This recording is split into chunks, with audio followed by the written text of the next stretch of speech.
he slams my car door.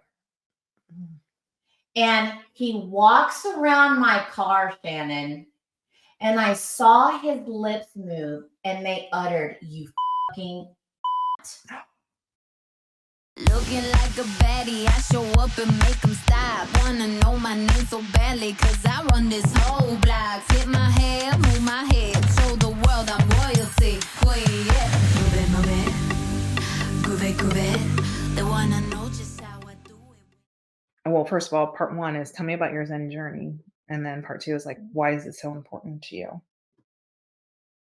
Yeah, so that's, man, this is like some shit to unpack, right? Mhm. So, I grew up in a alcoholic family, Mm. right? So let me back up even before then. So at 6 weeks old, I was adopted in the Philippines. And my mother and father, my father was in the Air Force and stationed in the Philippines and adopted me at 6 weeks old. I was just a little bitty baby. Adorable baby Cynthia. Brand new to the world, right? Mhm. And through my infancy, right, and adolescence, my parents had a lot of problems that they chose to drink and argue their way through. Yeah. That's what they knew. So those were the tools that they had, right? And that's how they knew to not deal with it. Yeah. And so, that naturally had a very heavy, heavy, heavy toll on me. I think I grew up with abandonment issues, issues of not feeling good enough, right? The example that love is very, very selfish and self-centered, Yeah. right? And so I am navigating my way through life with all of these beliefs of how I think, of who I believe that I am, and how I believe that love is. That's your perception of love. That's what I was the selfishness given. And then the unhealthy coping mechanisms. 1,000%, all the escapism. So these were the experiences that I continued to, attract and repeat. But what changed? Because you could have been one of those people, right? Victims, this is what I know, you're wrong, and continue down that. So something happened to make you say, I want to change. I don't want to be angry. I don't want to be bitter. I don't want to have these unhealthy coping mechanisms. I want to do better for me. I want to do better for the world. So what was it? Yeah, so I think it started back when I was about 20 years old. And, someone had asked me this question. They were like, have you ever read this book called Conversations with God? And, it's, a beautifully written book that opened my mind to reality. And it helped me see life a little bit more objectively than just, from being inside the jar. Yeah. Right? Like, so when you say inside the jar, unpack that. So being inside your jar is when you only see through the filters of your beliefs that are given to you, or that you have learned to accept is truth and reality from all of your experiences in your life, all the things that you've seen around you.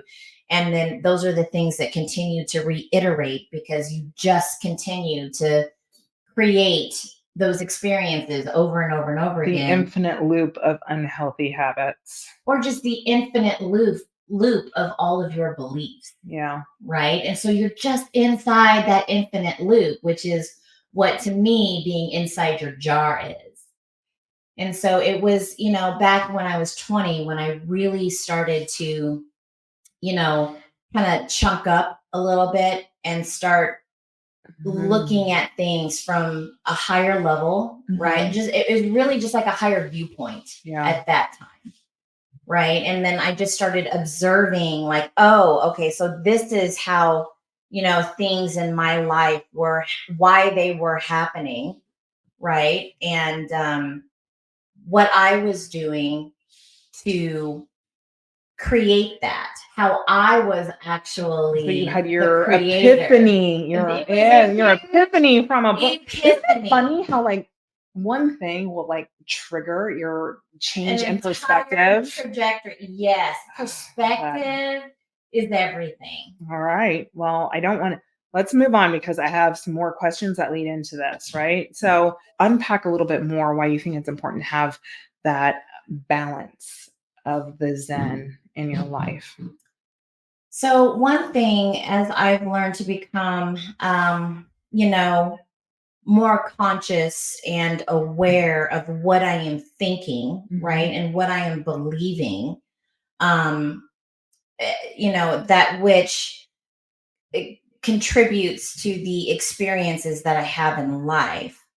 So in that process, I've learned to become more present with myself, more present in the moment. Because all too often, I think a lot of us, our default setting is either we're in the past or we're too far in the future, right? Well, Like, I'm trying to get there. This is what I'm trying to accomplish. This is what I want to do. This is, this is. Or we're like victims to our past. Like, what do they say? You can't move forward when you're looking back. exactly. Mhm. And it's like, you cannot become who you ultimately need to become, right? Because you're too focused. The part of your past won't let you move forward, right? You got to break those chains. And I think that starts with being present. So this is when I started, really doing a lot of incorporating a lot of habits in my life that allow me to be present, like meditation. It is the art of being present in the moment and one with God. I love that. Okay, now we're going to flip the switch because you're not just all Zen. I know. All right. So I have two questions. What is your most fire, table flipping, burn it to the ground moment that you have ever had? You mean which one? I mean, Obviously I come from, and I'm still trying to unpack this, right? Like, I'm still obviously carrying around some anger we from all my are. childhood, Yes. right? But so, I'll tell you. So just recently, like, this is the thing, right? That just happened. Mm-hmm. Is this the one I don't even have all the details on yet? Correct. Okay. So I'm hanging right, like I'm in work mode. I'm in straight work mode. Go mode. Go mode, go mode, go mode. Hustle, hustle, hustle. Like, I'm coaching my agents. I'm, following up with the homework, and I'm trying to make things very effective for them, right? And I'm just sitting here, you know, uh bouncing things back and forth with my other business partner, right? And my boyfriend at the time was, texting me. We had an RV, right? And we were trying to take that out and, go south for the holidays. Yes. Right. And apparently that the RV was not working, like it hadn't been plugged in, and he couldn't get all the jacks, and he was just so freaking frustrated. So I'm like juggling myself back and forth, like trying to be, boss, and then still trying to be no, ma'am. supportive. Do not disturb.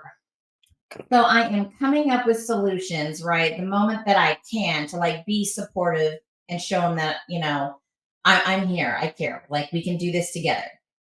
I finally show up at the house. And he is so doggone pissed off. Like, I'm over here, like, coming to be like, positive. Like, let's change this. Let's turn this around. I've got your back. You're Zen. I am so fucking Zen. So fucking Zen. That's how we're going to get my t-shirt. So fucking Zen, yes. Right? And so he's like, come on, we gotta go. And I'm like, oh, wow. Okay. I would have set Well, a boundary with him and been like, I'm sorry. I you're don't starting to know. fuck with my zen. Right? And so then this motherfucker proceeds to slam my car door. I had nothing but great intentions the moment that I showed up, right? Like when I first started, was on the phone. When I got there, he slams my car door. And he walks around my car, Shannon, and I saw his lips move and they uttered, "You fucking cunt."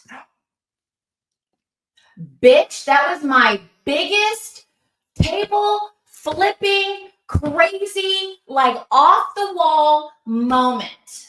Number one, the C word is never used in my world. I do not allow it. That is the ugliest word. I have never even called the person that I hate the most. Like I've never even called them that. I've never done that either. That word is so ugly. That is so ugly. And for someone that is supposed to really love and care about you, for them to address you in that way, I'm sorry. The biggest boundary in me that says I fucking deserve the best. That went totally against my beliefs.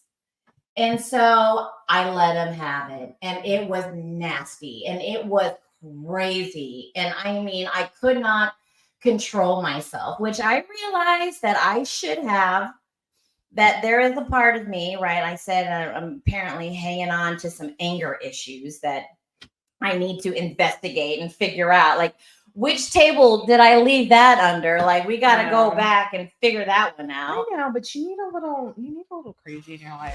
Move it, move it. Groove it, groove it.